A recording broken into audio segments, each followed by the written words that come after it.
You're good enough for this, you got this. You're good enough for this, you got this, you can do it. Hello everybody and welcome to my channel. This is Sarah, I'm a dancer in LA. And if you're new to my channel, don't forget to hit the subscribe button like right now. And if you like this video, go ahead and give it a thumbs up. I don't know where to begin, but if you haven't watched Emily in Paris, well, you should. I had to do a little bit of a research and figure out things that they have shown in this movie. Is it accurate or not?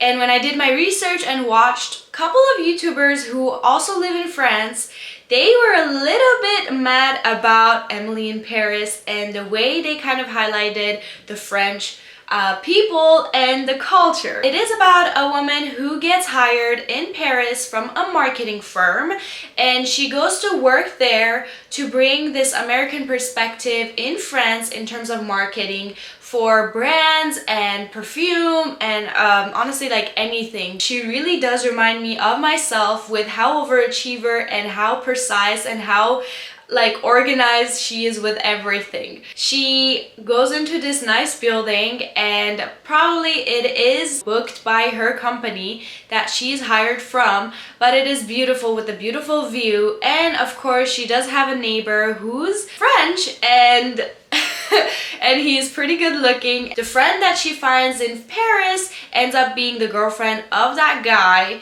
and basically now she's trying to do the right thing throughout this whole season 2 and season 3, and she's trying to avoid the guy. But of course the attraction between the two, everybody could see it, everybody could feel it. So that's kind of the trap she falls into when this whole season 1 starts. So from season 1, when she gets to Paris, right from the airport they kind of highlight the whole Paris tourist spots like the Eiffel Tower. I have figured out that when Emily came down from airplane, sits in a taxi, they actually go all over the town like this. I would say the movie is pretty dreamy and like really highlights all the tourist spots, but in a geography wise, it was a little bit inaccurate. Another thing I learned about Paris is that there's barely any elevators, and I guess they call it lifts. Most of the buildings are pretty old, and I've heard that you really get used to walking up the stairs. Guess what? The first floor, that it means the first floor in America, which sometimes we even call it the G, right?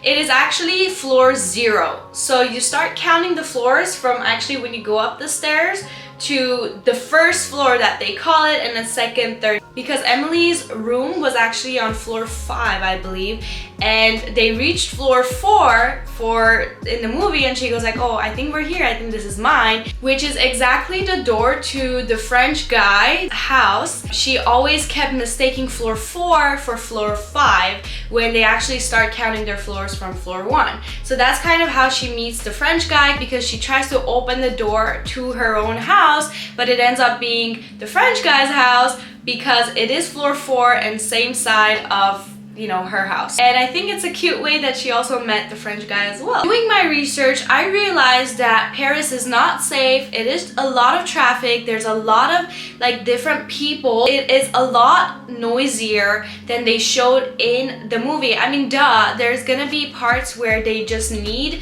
us and our attention to be on the main character, but Paris itself, it has a lot of diversity, it has a lot of traffic, and it's very noisy. They don't show much diversity in the movie, and that's one thing. When I research and watch other YouTubers who actually live in Paris, they said like in Paris there's a lot of people in color, people wearing different things, and most of the time a lot of women wear a little bit less colorful and less like poppy as Emily is, because it is actually not really safe there. Like the comments from men, and it's just not really safe. In the movie, Emily is sitting on the bench like with her phone and with her bag, just like, you know, laying there, and she closes her eyes and she's like enjoying the music of her friend who is now in a band, and they're playing and making music.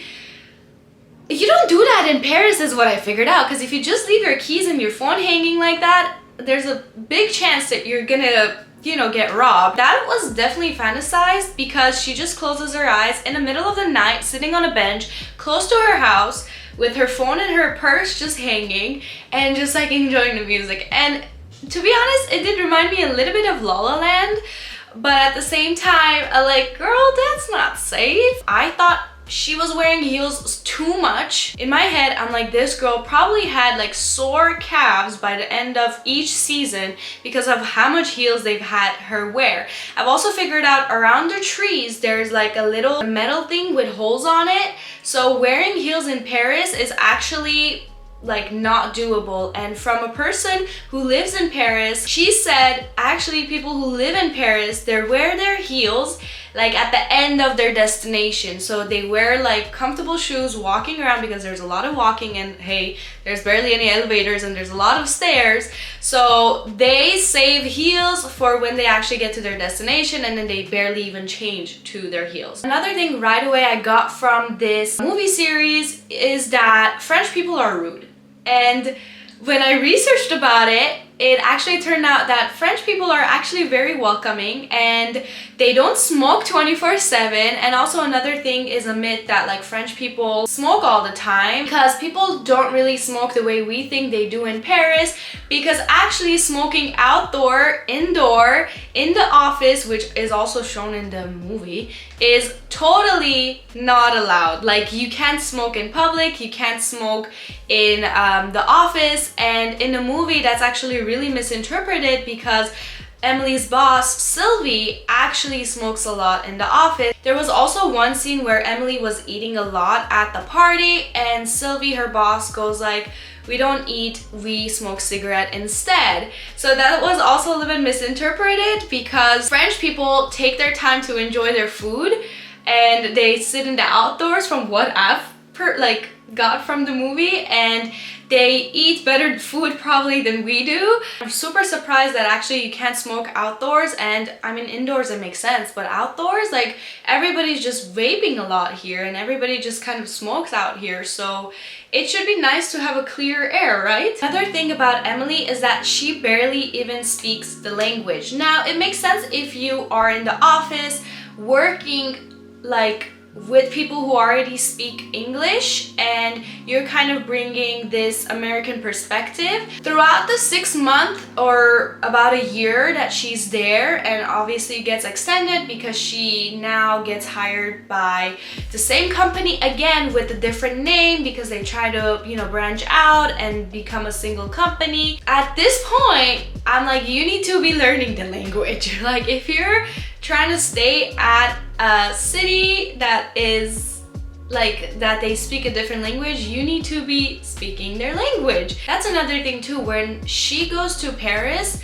I feel like she challenges the culture a lot, and from a French perspective or from a person who is not American and has like 2 different other cultures involved in her blood and life, you can't just go to a culture and tell them to not do something in a certain way.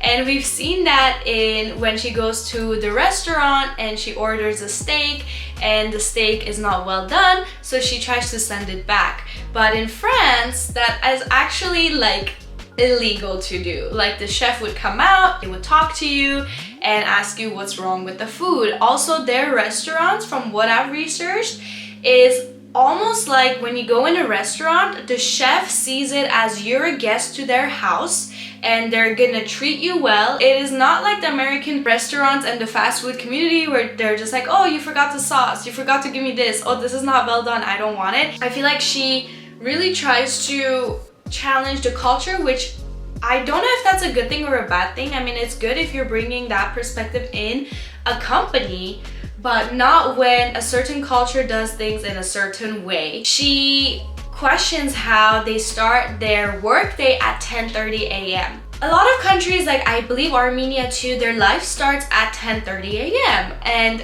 in that case, I feel like life moves a little bit slower and people enjoy their life a little bit more. When I researched, I figured out employees in France actually show up anywhere from 8 a.m. to 10:30 a.m. to work. They don't live to work.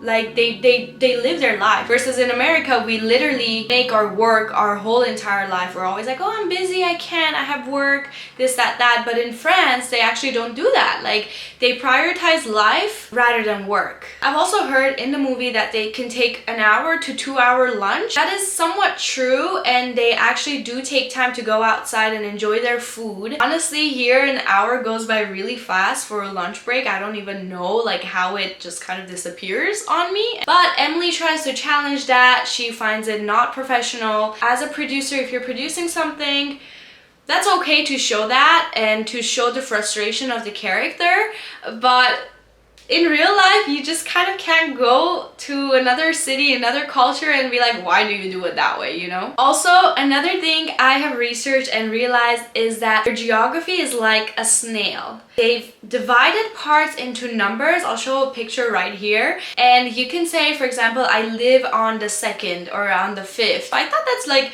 really awesome to know the geography. And that's another thing too. When Emily goes to Paris, first thing you want to do is get a map, and she also like never sat on the metros. Maybe like in season 4, which is actually coming out in 2023, like this year, maybe she will try it, you know, but she's always walking and she's like randomly somewhere in a park and she meets her best friend, or she's walking to her work and like the restaurant is right there, her house is right there. So geography wise, like I think they didn't really do a good job in this show. So Emily meets her actual boyfriend that kind of sticks to her longer than we've seen any other guy in the show.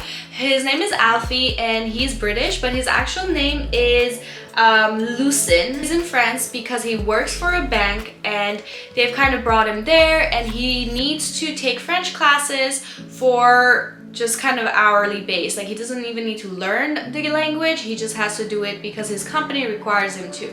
So that's how he meets Emily in French class. These two characters have two things in common. One, they both don't really speak French, which is why they're in French class. Two, they have this outsider point of view that they're bringing into Paris. So they start bonding, and he actually ends up being the boyfriend that she just kind of continues through season 3. Alfie had this point of view that France is like over romanticized, and it's like it's just for marketing and bringing people to the city. Now I get why these two people bonded right away, because they kind of both were from the outside coming into Paris.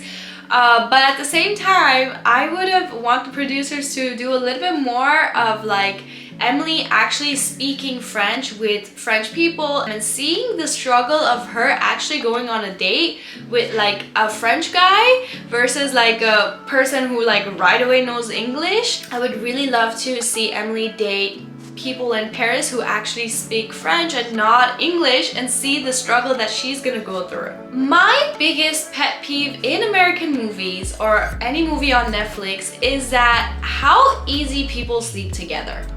Now, I come from a background, it takes like 10 to 100 episodes of a guy actually kissing another woman or a woman kissing a man. If you haven't watched like Armenian and Persian movies, and almost like a little bit Indian movies too, they take a while for the two characters to actually touch and be in any sort of a physical connection. So with watching Emily in Paris, I'm like, wow, I haven't even met this guy. I'm trying to process what this guy does. Like, why is he at a random coffee shop just writing and talking to himself? And you're already like in bed with him. I don't know, it's just a cultural thing where it really bugs me that how easily they make people just like sleep together in the movies, and not just one person, like 4 or 5 or 6 people at a time. Is it right or wrong? I don't want to say anything about it because it kind of takes that excitement that the two people have for each other. Like a touch really means a lot, and when we see that on camera, like it actually like has some sort of meaning, versus like when they meet people and they right away are like, okay, here's it. Another thing I figured out I'm not gonna do in Paris is get an Eiffel Tower keychain. I'm not gonna do that, because in the show when Emily was wearing a Eiffel Tower keychain on her purse, one of the well-known people in the fashion industry, he looks at her purse and he's like in disgust because like it screams tourist. So that's one thing I'm not gonna do. Honestly, I want to like explore more of the art side of Paris and try to learn the language to really get the essence of the culture. That's another thing too. They said you really gotta know the language and maybe some part of it even to be able to understand and get the essence of the culture. But overall, the show is very easy to digest and it is really fun to watch. Again, it's very colorful. The show kind of shows like American people versus Parisian people, because right when Emily like enters the office, everybody and her boss are like not really a big fan of her. Sylvie, her boss, could get over any stereotype or anything that she has against Emily and start to like her, but we still don't see that. So I feel like that's also unrealistic a little bit, given that Sylvie and Emily both have a lot of things in common. At this point, Emily is like Sylvie's younger version as we're getting into this show. So they kind of created this America versus Parisian people, which in reality, French, Parisian people are very, very welcoming with American people. So I think that was a little bit misinterpreted in the show. Now, from my point of view, and really relating to how Emily is such a perfectionist, overachiever, is really romanticizing love and really wants to find love in Paris and is super passionate about Paris, and she actually like develops those feelings and everything for Paris, and she starts learning. I can really connect to her personality and who she is as a person. However, there's two things I learned from her in this show. So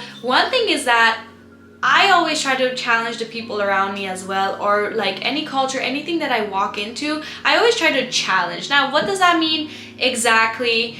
I would say like always asking, why do you do things this way versus the way I do it in my culture. Learning from Emily, from now on, if I go into a household, a family member place, anywhere, a culture, a country, a state, I will not ask why, or I would not try to challenge this place. For example, if they tell me a customer is not right, which in France, in this case, customers are not right, always the chef and the people who work there are right, like they don't give that credit to the customers like they do in America, I would not try to challenge that. I would not try to send my food back. I would not try to push for that. I have done that before, where I've learned it the hard way, the rules that some family or culture just kind of has. Another thing I learned is sometimes being an overachiever and wanting to do the right thing really hurts you in the butt. In the final season, we see that Emily's trying to really like help her coworker, who's also trying to be good at his job and try to get the client who he's advertising his ideas for in terms of a PowerPoint.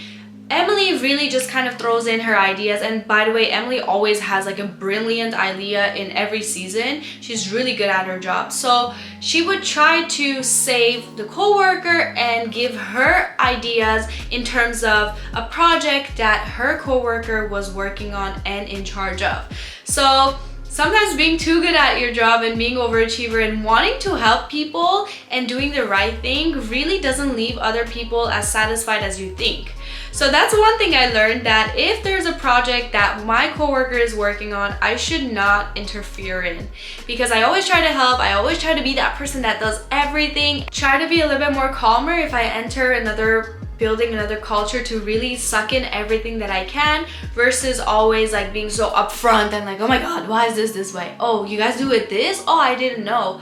Also, as bad as this sounds, sometimes doing the right thing is not how it's meant to be. For example, her connection with her neighbor, the guy who also has a girlfriend, and the girlfriend happens to be Emily's best friend, as I mentioned. Like, sometimes those connections cannot be ignored. Sometimes some things that click together, they click for a reason. Little spoiler alert, the neighbor's girlfriend, which happens to be Emily's best friend, she also ends up, I think, falling a little bit more for another woman. So sometimes things work out the way they do for a certain reason in life. And as much as you want to do like the right thing, it's not really gonna happen and it's not really gonna be the right thing because you're just pushing for something that's not really meant to be. I'm also a person who always does the right thing, who always tries to be super polite and never like always please people, and so is Emily doing in this case. She's always trying to please people in a way that then she figures out, oh, she wasn't supposed to do that because it was actually not the way it was supposed to be because she lacks information about so and so and so. So that's another thing I learned, like always make sure that you know the culture and you really dive into the company and the connections and all the relationships and things that people have together, puzzle it together before you jump into a conclusion and do things.